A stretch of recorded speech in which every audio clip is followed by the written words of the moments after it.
Welcome all for today's presentation. I'm Dr. Kavita Sagar. We'll be discussing today about the history of plant tissue culture. Before we go into that, we need to understand what is this biotechnology and what is this plant biotechnology in particular. So, this biotechnology was the word term first used in the year 1917 to describe the processes using living organisms to make a product or run a process, particularly the industrial fermentations. As per the definition by Convention on Biodiversity, Biological Diversity, biotechnology is any technological application that uses biological systems, living organisms, or derivatives theory to make or modify products or processes for specific uses. So there are two major areas of plant biotechnology. One is plant tissue culture, that is plants cloning, and another is second area is recombinant DNA technology, that is gene cloning as well. So plant tissue culture is a technique. Is a technique of culturing plant cells, tissues, and organs on synthetic media under aseptic conditions and control conditions of light, temperature, and humidity. This plant tissue culture is technique is directly linked with the discovery and characterization of plant hormones. Unless the plant hormones were discovered, unless the role of a plant hormones were known, this plant tissue culture did not work out successfully. Hence, it is closely linked with the discovery and characterization of plant hormones and has facilitated our understanding of plant growth and development. And yes, plant tissue culture has a role in plant biotechnology, especially in the crop improvement programs. A German botanist, Gottlieb Haberland, he was the first person to culture the cells on a synthetic medium under controlled conditions. But after then, he was not so successful. But anyways, he gave a raw idea that yes, any plant cell, tissue, or the organ can be grown on a medium provided under certain aseptic conditions, are also under controlled conditions like light, temperature, and humidity. And Gottlieb Haberland is also known as a father of plant tissue culture.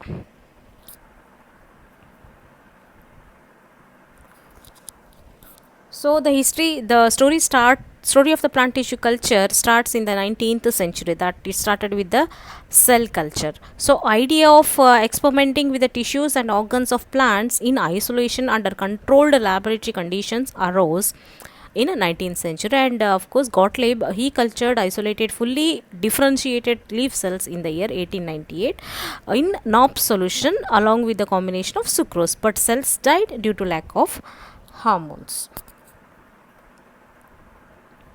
In the 20th century, the organ culture concept came into existence.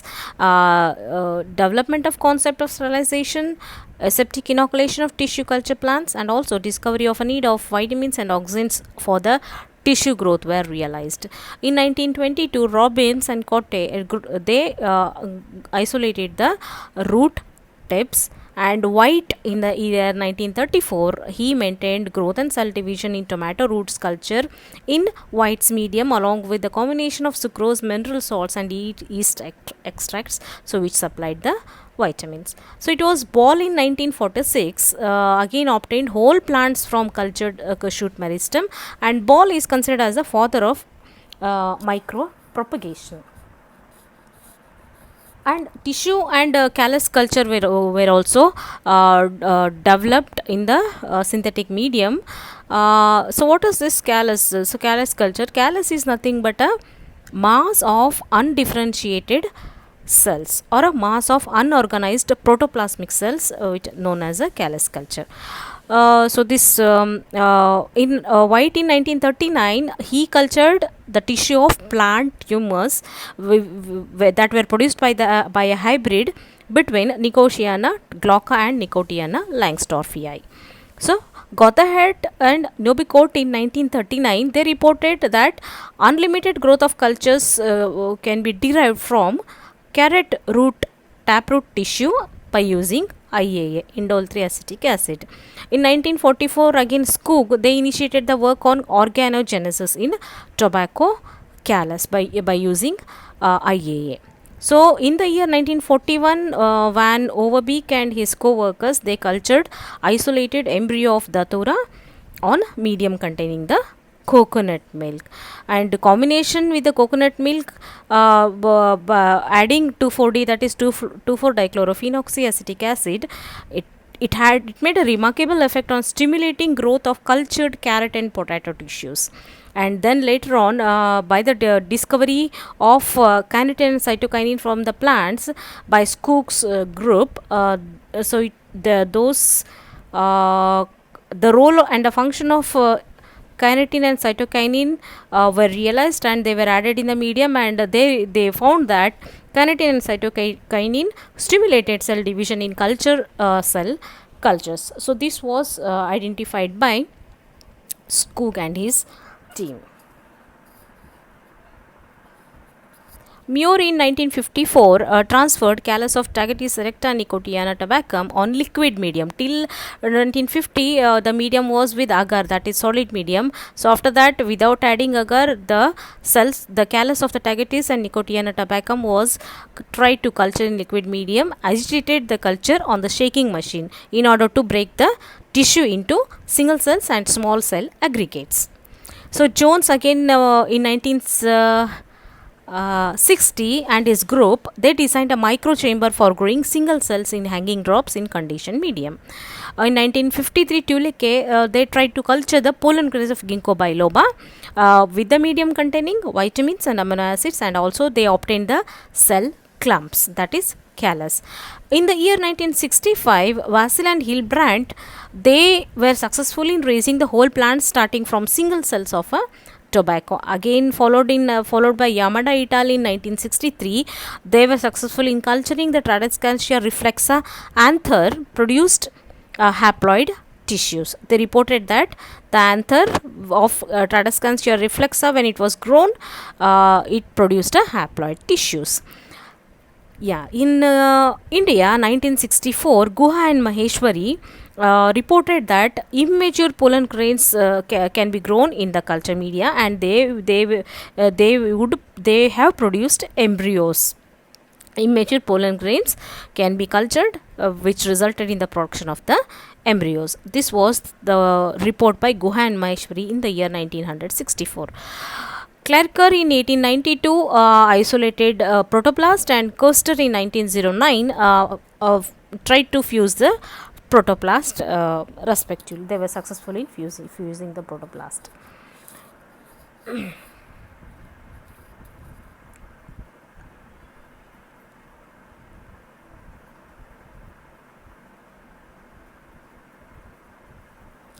Okay, again there were several scientists. By Cocking 1960 developed enzymatic method of protoplast isolation, and now protoplasts are now used for the creation of somatic hybrids within and between the species, and also within and between the genera also. Bergman in 1960 developed plating technique for isolated single cell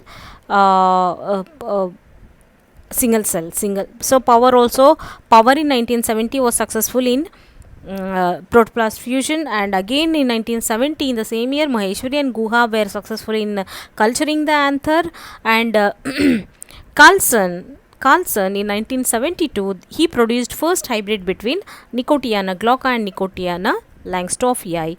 So novel application of protoplast fusion is also called as hybrid production.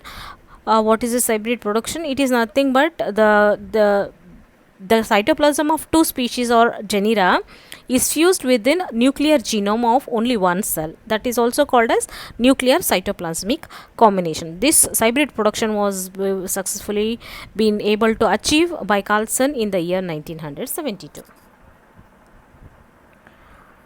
So applied aspects of plant tissue culture. So this plant tissue culture had its application in plant breeding. It has its role in industrial production, and also in natural plant products, and also conservation of germplasm and genetic engineering field.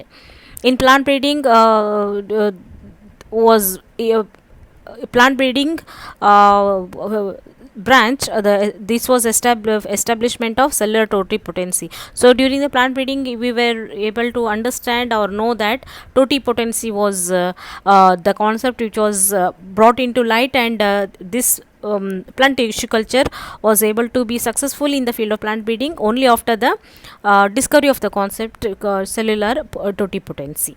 So totipotency is nothing but the ability of a cell to divide and regenerate into a whole organism.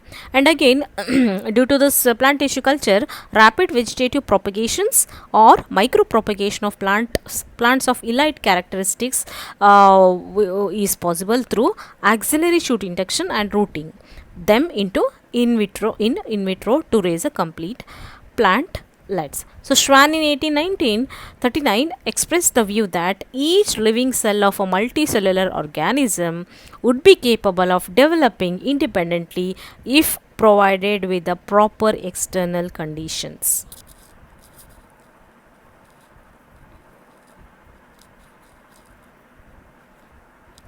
So in India, the work on tissue culture was initiated during 1950s at University of Delhi.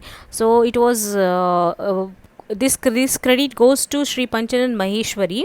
Sri Panchanan Maheshwari for the contribution of haploid production, and this production of haploid was a landmark in the development of in vitro culturing of the plants. So Sri Panchanan Maheshwari was a prominent Indian botanist, noted chiefly for his invention of the technique of test tube fertilization of angiosperms. So this invention has allowed the creation of new hybrid plants that could not previously be crossbred naturally. And these are the photographs to show the somatic embryogenesis. So what is somatic embryogenesis? Somatic embryos and the synthetic seeds as well. So embryos were produced in vitro using vegetative cells. Somatic cells is known as somatic embryogenesis. So even synthetic seeds, that is encapsulated calcium alginate covering seeds, somatic embryo is termed as a synthetic seeds. So here you can see in the first photograph that in the test tube multiple shoot induction was achieved from nodal shoots segment. So this from the nodal region of a shoot, multiple shoots were induced.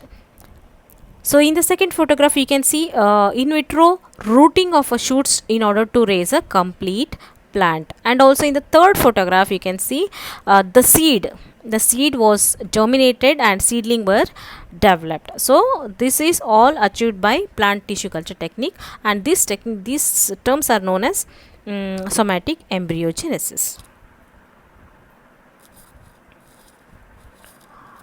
So this plant tissue culture has an application in industrial production of natural plant products. So cell culture technique is being used as an efficient system for production of high value natural plant products at industrial level. And even the culture of hairy roots, produced by a transformation of Agrobacterium rhizogenes, has been shown to be a more efficient system. Okay, the first tissue culture product to be commercialized by Mitsui Petrochemical Company of Japan is Shikonin. Okay, Shikonin. So Shikonin is a natural coloring substance from the cell cultures of Lithospermum erythrorhizon. So this is a Chinese medicinal plant, and this plant is popular to have a antiviral property, particularly HIV type 1, and it also has other biological activities. So Shikonin was being successfully isolated from Lithospermum erythrorhizon only by the tissue culture technique, that particularly the culture of hairy roots. Okay.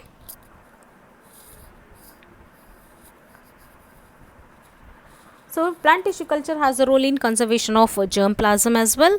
There are several success stories of plant tissue culture in conservation of germplasm.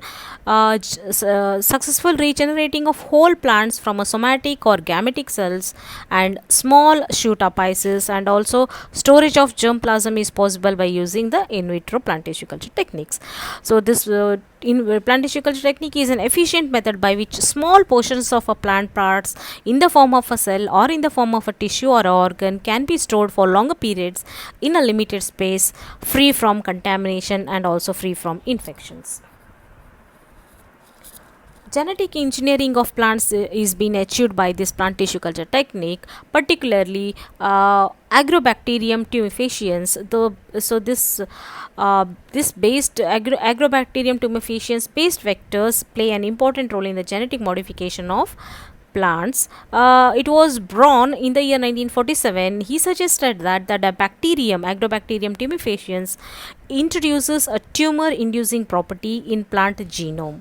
So this was identified as Ti plasmid. So the portion of a Ti plasmid transferred to the plant DNA is tDNA. So it is common practice to use Agrobacterium tumefaciens for gene transfer technologies. So again, this bacterium can be used to transfer genes, conferring desired traits into the plant cells.